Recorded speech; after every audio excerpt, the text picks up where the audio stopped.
Water bottle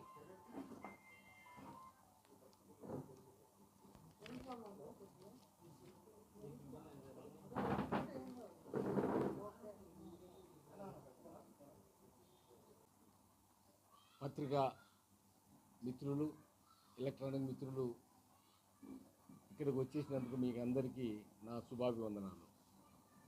ఈరోజు ముఖ్యంగా ఈ రాష్ట్రంలో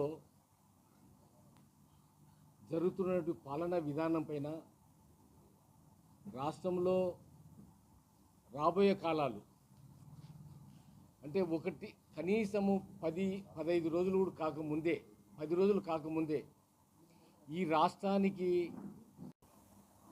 నిన్న 5:30 గంటల సమయంలో ఉదయం కేంద్ర వైఎస్ఆర్సీపీ పార్టీ కార్యాలయాన్ని ధ్వంసం చేయడము ఒక దేనికి నిదర్శనం అనేది నా ప్రశ్న. 40 సంవత్సరాల రాజకీయ అనుభవము. నిన్న అసెంబ్లీలో మీరు గమనిస్తే స్పీకరు అధ్యక్షత వహిస్తున్నప్పుడు సభానాయకుడు కానీ, సభాపతి కానీ, ఉపనాయకుడు కానీ, సభ్యులు కానీ, మంత్రులు కానీ మాట్లాడినటువంటి మాటలను ఒకసారి మనం విశ్లేషిస్తే నిజంగా దయాలు వేదాలు ఒలిస్తున్నాయా అన్నట్టే ఉంది. ఒక్కొక్క సభానాయకుడైతే గత ప్రభుత్వం చేసిన తప్పిదాలను ఎత్తి చూపుతూ,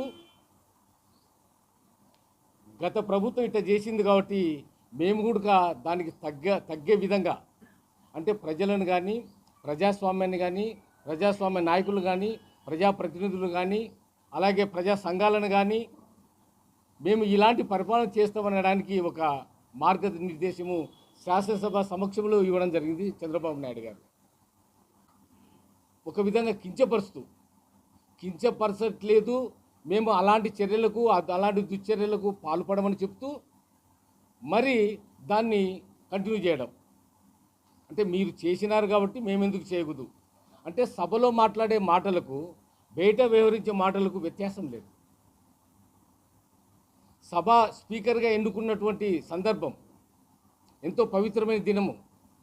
ఆ రోజున పార్టీ ఆఫీసులను, అలాగే ఎక్స్-సీఎం గారి భార్య పిఏను అనాగరిక చర్యలతో అక్కడ కూల్చివేస్తుంది, ఇక్కడ అరెస్ట్ చేస్తుంది.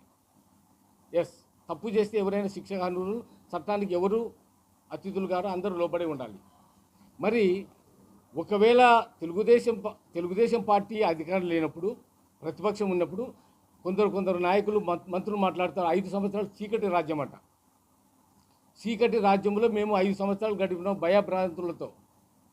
మరి 2,70,000 కోట్ల రూపాయలు ప్రజా సంక్షేమం కోసం, పేద ప్రజల కోసం, రైతుల కోసం, బడుగు బలహీన వర్గాల కోసం ఆ రోజున మనం చేసినటువంటి కార్యక్రమం ముఖ్యమంత్రి గౌరవనీయ మాజీ ముఖ్యమంత్రి జగన్మోహన్ రెడ్డి గారు అందరికీ తేటతెల్లమైనది కదా. అలా చీకటి రోజు అంటే ఎవరికి చీకటి రోజు? అంటే అగ్రవర్ణాల ఆధిపత్యం కోసం ఎవరైతే ఆరాటపడుతున్నారో, అగ్రవర్ణాల ఆధిపత్యం ఉన్న సమాజం రావాలని ఎవరైతే చేస్తున్నారో వారికి చీకటి రోజు. ఎవరిది ప్రభుత్వం అండి? తెలుగుదేశం ప్రభుత్వం. ఎవరు ముఖ్యమంత్రి? చంద్రబాబు నాయుడు ముఖ్యమంత్రి. ఎవరు ఆయన ప్రిన్సిపల్ సెక్రటరీ? జేసీ శర్మ. మళ్ళీ ఇది ఇచ్చింది నువ్వా లేకుంటే జగన్మోహన్ రెడ్డా? ఈ జీవో ఇచ్చింది. ఈ జీవో ఇచ్చి నువ్వు అన్ని పార్టీ ఆఫీసులు మొత్తం కట్టుకుంటువే ఈ జీవో ప్రకారము. ఇవన్నీ నువ్వు చేసిన ఆ జీవో ప్రకారం అకృత్యాలు కదా. దీన్ని ఏమంటారు? కొన్ని జగన్మోహన్ రెడ్డి తెచ్చిన జీవో ఏమన్నా కొత్త జీవో ఉందా? జగన్మోహన్ రెడ్డి గారు ఏమన్నా కొత్త జీవో తెచ్చాడా ఈ భూమిని కొట్టేయాలని? చెప్పండి. మీరు ఇచ్చిన జీవో ప్రకారం మీ పార్టీ ఆఫీసులే కదా.